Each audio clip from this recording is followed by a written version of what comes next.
Hello everyone, today we're gonna see how to sew up Tutti Bambini Cozee.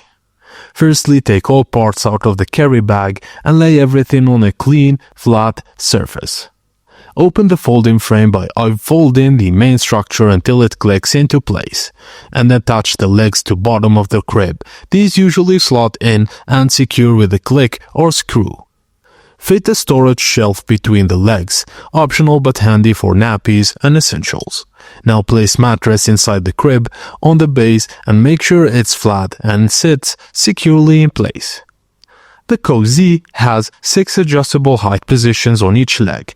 Match both sides on your bed's height using the sliding buttons or knobs, and make sure both sides are level unless you're adjusting for anti-reflex.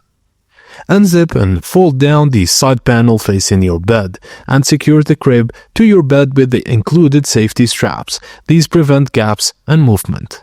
Ensure there's no gap between the mattress and the Cozees.